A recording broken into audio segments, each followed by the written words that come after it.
दर्शक बंधु जदि आपण मध्य भारतीय दलर महान विजय देखि खुशी अछंती तेबे आमर एही वीडियो को निश्चित भाव में लाइक करंतु।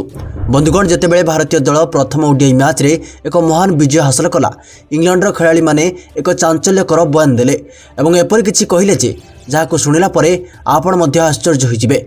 हाँ बंधुगण, भारत एवं इंग्लैंड मध्य खेलाइथिबा मैच रे प्रथम ओडीआई मैच रे भारत अत्यंत सहज रे विजय लाभ करथिला एवं एहा परे इंग्लैंड खेलाड़ी बयान सामना को आसीछि।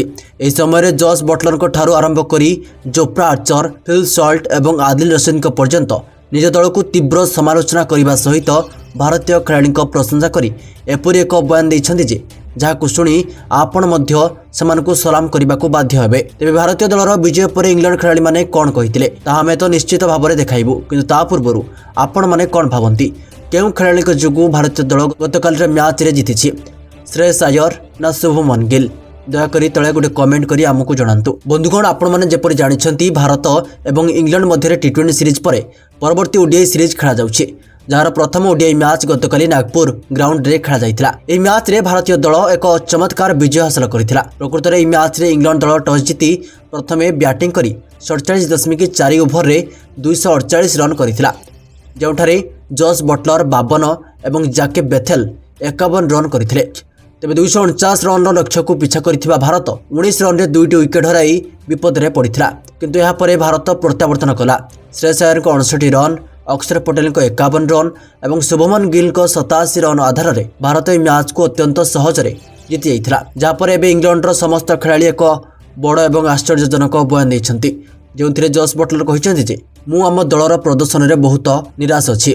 मोर पूर्ण आशा थिला जे मैच रे आमे आम दलर खेलाड़ी सर्वोत्तम प्रदर्शन देखा पाइबु, किंतु यह एपरि किछि हेला नाही, कारण आम दलर खेलाड़ी माने भारतीय दल विपक्ष में निजर सर्वोत्तम चेष्टा करथिले, किंतु तथापि इंग्लैंड दल हार मानिगला। आम दल भल प्रदर्शन करि पारला नाही। आमे भाबिथिलु जे आम दल टी20 रे खराब प्रदर्शन करिछि, किंतु दिनिका रे भल प्रदर्शन करिवो एवं कमबैक करिवो, किंतु यह एपरि किछि भी हेला नाही। एबे तो से एक विवृत्ति रे कहिसन्ति जे एबे आमर दल परवर्ती मैच रे भारत को परास्त करने को पूरापूरी। तेज जोफ्रा आर्चर एक विवृत्ति दे कहिसन्ति जे इंग्लैंड दलर बहुत महान बोलर एवं बैट्समैन अछन्ति, किंतु तथापि आम दल कौनसी कारण पाई प्रत्येक समय रे भारत ठारू हारि जाउछि। जदि आमे उन्नति करू तेबे आमे निश्चित भाव में द्वितीय मैच रे आमे भारत को हराई देबु, किंतु वर्तमान समय रे भारतीय टीम को अटकाइबा बहुत कष्टकर। एवं से विवृत्ति कहिसन्ति जे भारतीय दल सर्वदा उत्कृष्ट प्रदर्शन करुथिबा देखा जाइछि एवं आज भारतीय दलर खेलाड़ी माने जो भली भाव में बैटिंग एवं बोलिंग करिसेंति ताहा प्रकृत में आश्चर्यजनक प्रशंसनीय, किंतु एबे आमे परवर्ती मैच रे निश्चित भाव में यार प्रतिशोध नेबु।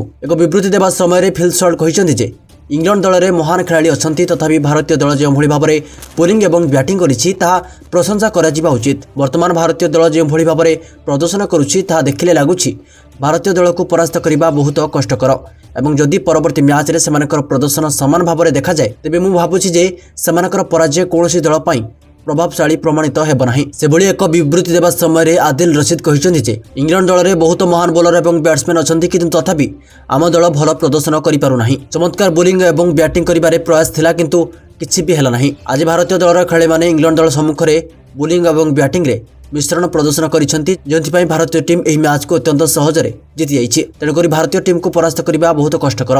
भारतीय दल एबे एक भिन्न शैली रे क्रिकेट खेलुछि। तेणु बंधुगण, आपण माने कोन भाबंती एही मैच रे भारतीय दलर विजयर प्रकृत हिरो किए थिले? दयाकोरी तले कमेंट करी आपण मानकर मतामत दियंतु एवं एपरी महान खबर पाई आम चैनल को सब्सक्राइब करंतु। रहुछि जय जगन्नाथ, जय हिंद।